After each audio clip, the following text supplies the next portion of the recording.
The lesson. Oh, yeah. And then you went over to Chile. Oh, Tell us about Yeah. that. that was, it was a shitty win Because?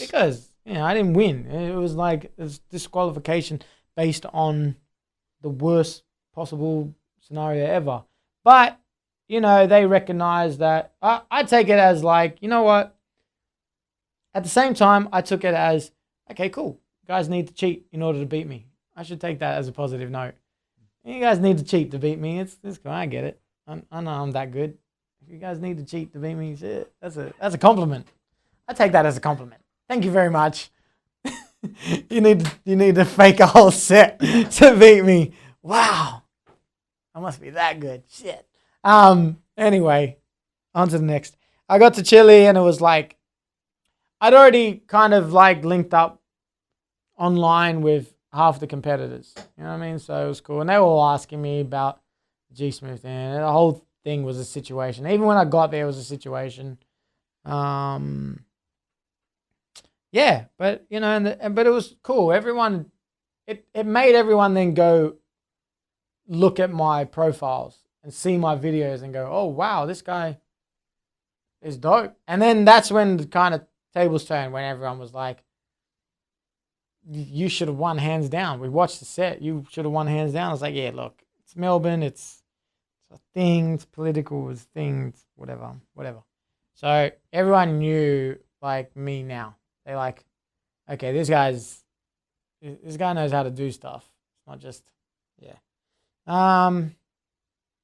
Yeah, man. Then we had qualifiers, and I got put in the last day. Well, I picked the last day to go first, but then I got put in like with 3 other favorites. I had to go up against Trays, who was American champion, and he'd been there like 4 times. He's a veteran of Red Bull. You had like Pro Zako, who's a former DMC world champ, ITF world champ, like world champ of turntablism. He's like well known. And then you had 69 Beats, who was the favorite. It was like king of tone play. Guys, he plays. I don't know how he does it, but he does it. It's like next level. Like cool. So I've got these guys, and then I had like Roos from New Zealand, who's DMC champion for New Zealand.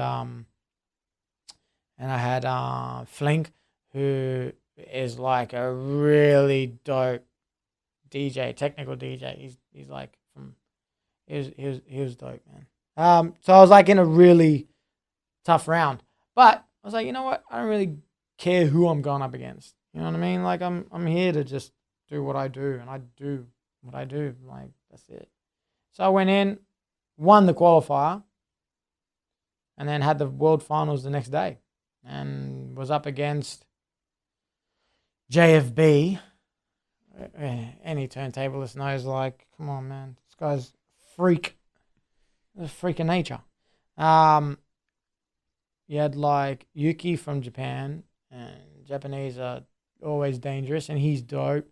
Trapman from Canada, and Puffy, who was a favorite as well from Barbados. Puffy's like the dopest dude ever.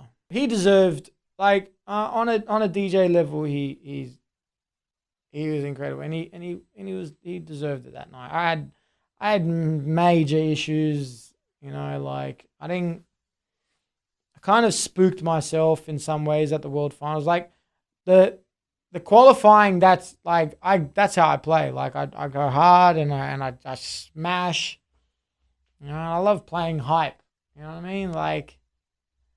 And then when it came to the finals, I was like, do I want to like go a different route? Do I want to show my skill set? Do I want to like be more for clubs?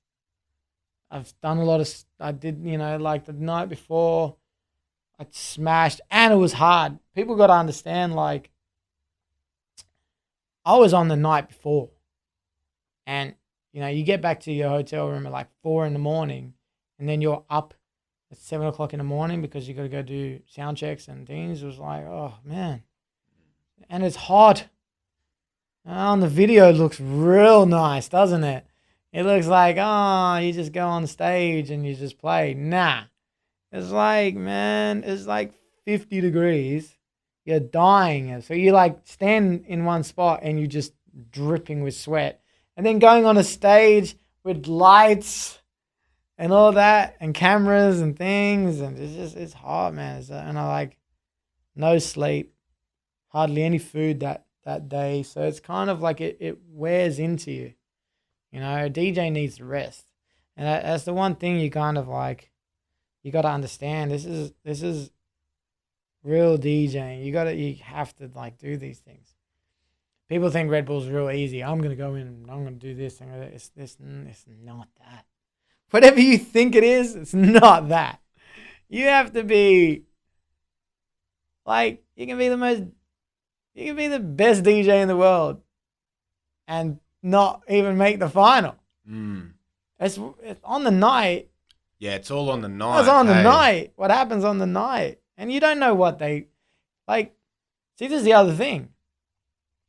You prepare for months for this set. To go to a country you've never played at before. To a bunch of people you don't know what they like. So you prepare a set of music that you like. To people that don't know what you play. They don't know you. And you don't know them. So it's kind of like, no one can just like, I'm going to win this. So when I see DJs going, I'm going to go back in Red Bull and win it. No, you're not. No, you're not. You're not. I've been there. And I got to the World Finals. I got to the final. And came third. And man, like, technically better than Puffy. You know, hands down. He knows that. And skill set better. You know, my knowledge of music, the way I can go, the way I can move, better as any DJ does. But on that night, it just didn't, like, it doesn't go. Like, sometimes it just doesn't go. You can't. You got to take in different factors. You got to take in the music, the current music, the way you present the music, the way you present yourself. It's not just, there was dudes like, oh man, you had like really technical DJs, like Cross, who's one of the dopest scratch DJs right now. Like, this guy's he's a scratch DJ, and he's dope. He's dope on juggles, and he's clean, and he does everything. Like, he's dope. He's dope. That's it. He didn't even make the final. Why? I don't know. Because on the night. Either on the night or the way people viewed him on that night.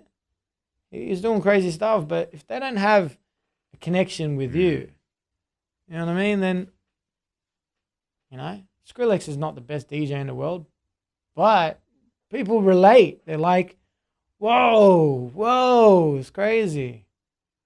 Martin Garrix shouldn't be number one DJ in the world, according to DJ Mag, but, you know, the thousands that go to his show, they relate to the, like, oh my God, this is crazy. But so you got to understand, it's not just about being the dopest DJ, because there's guys who are the best DJs in the world, who consider the best DJs in the world, who aren't dope at being DJs.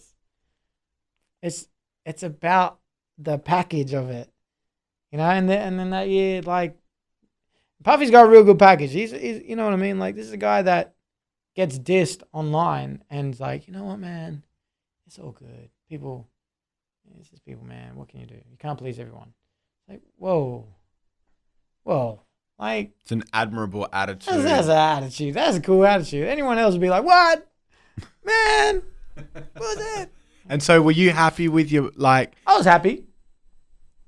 You know what? Like, I can't call it. I had a needle break halfway. Yeah, you know I mean? I remember that.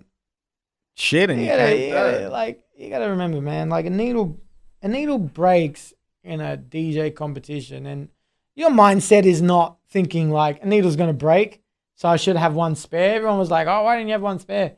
Because you don't think of these things. No one thinks of these. It's not gonna break.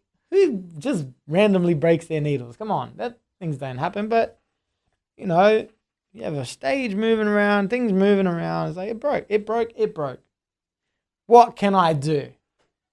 Well, Anyone in this... didn't Jeff come from the back? Yeah, this is a crazy situation. So in any situation, so, you know, you'd call it quits. You know, you'd be like, well, what am I meant to do? In my head, I was like, I have different avenues here. I can either just let this song play, make it really awkward and run to my bag, which is on the side of the stage, and grab a needle, and then run back. Which, yeah, who cares? No one probably would care. They'd probably be like, where's he gone? 2 seconds, and then he's back. I was like, oh, I could just put it on internal mode and let it play and figure out something. But when you're in that moment, you kind of like, oh no, what am I going to do? I got no needle. So I looked around. I was like, you know, I kept my cool. I was like, you know what? I'm just going to ask the stage of DJs. Someone's got to have a needle right now. I see a whole bunch of backpacks, DJ bags. There's got to be a needle somewhere around here.